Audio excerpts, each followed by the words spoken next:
Alors, voyons maintenant, toujours avec l'outil de sélecteur de peinture dynamique, l'oreille ici, je voudrais pouvoir la sélectionner, mais ça ne marche pas parce qu'il y a un trou. Celle d'à côté, là, ça marche. Oui, celle-là, je pourrais la sélectionner, comme ça. Mais celle-là, ça ne marche pas. Est-ce que je vais faire à nouveau, prendre la flèche blanche et bouger une extrémité pour fermer? Mais non, parce que c'est sympa d'avoir des formes ouvertes comme ça. Donc, je vais aller dans Objet, peinture dynamique, option d'espace. Objet, peinture dynamique, option d'espace. Alors là, vous voyez que dans la boîte de réglage de la peinture dynamique, il n'y a pas de bouton OK, il est indiqué un bouton par défaut. Ça, c'est parce qu'on n'a pas notre objet peinture dynamique qui est sélectionné sur notre plan de travail. Et donc, les réglages qu'on fait ici, ce sera pour les prochaines peintures dynamiques qu'on fera. Donc, je vais annuler ici, je vais sélectionner mon objet peinture dynamique. Et quand je reviendrai dans la boîte, à la place du bouton par défaut, ce sera un bouton OK. Donc, ça voudra dire que je suis vraiment en train de modifier les paramètres de la peinture dynamique pour ma peinture dynamique là, actuellement, sur laquelle je suis en train de travailler. Oui. Donc, il y a une astuce en fait. Oui, quand vous n'avez pas de peinture dynamique sélectionnée, vous n'avez pas de possibilité de cliquer sur OK.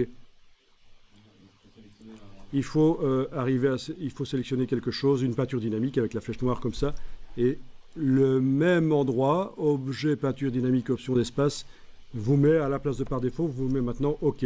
Détection d'espace est enclenchée. Ici, vous pouvez choisir grand espace. Voilà, grand espace, c'est bien ça qu'il faut. Outil de sélection de peinture dynamique. Maintenant, j'arrive à sélectionner cette oreille-là malgré que c'est ouvert, et celle-là aussi, et mettre la couleur que je veux. Voilà. Donc, c'est super bien d'avoir des traits, de ne pas être obligé de fermer. Parce que c'est quelque chose qu'on entend quand même assez souvent. Vous voulez coloriser votre dessin, faites des formes fermées. Oui, mais mince, faire des formes ouvertes, c'est quand même plus sympa que de devoir faire des formes fermées comme si on dessinait à l'école maternelle, quoi. C'est quand même expressif de pouvoir faire des formes ouvertes.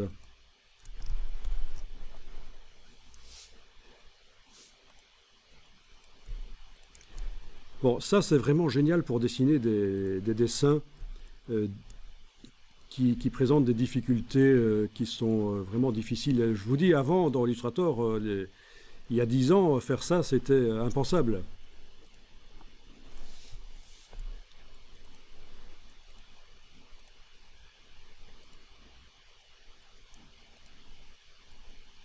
Voilà. Bon.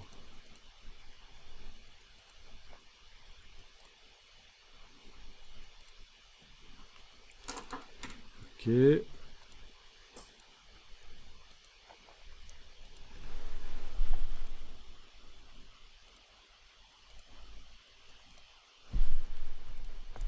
Donc j'utilise de temps en temps la touche majuscule pour arriver à sélectionner plusieurs formes, bien sûr.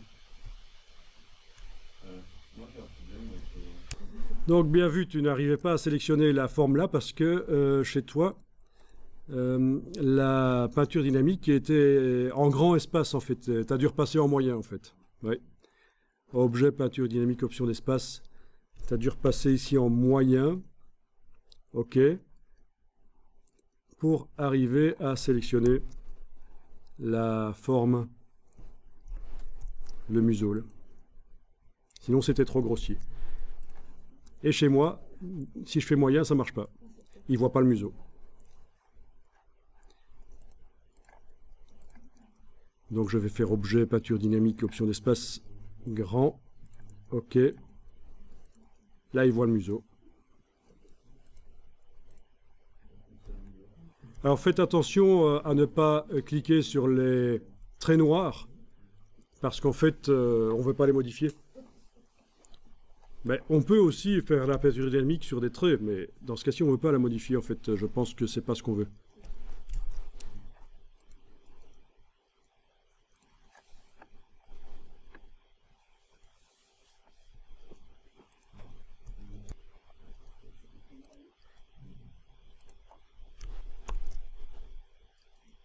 sélectionner les traits.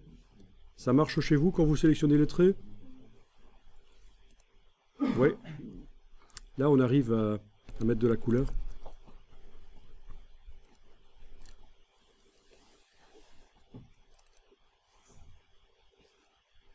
Bon. Enfin, c'est pas mal. Le pot de peinture peut être utilisé aussi. La différence, c'est que ça va plus vite. On clique et ça met la couleur. Moi, je préfère quand même utiliser la sélection et sélectionner comme ça, d'abord. Et puis appliquer.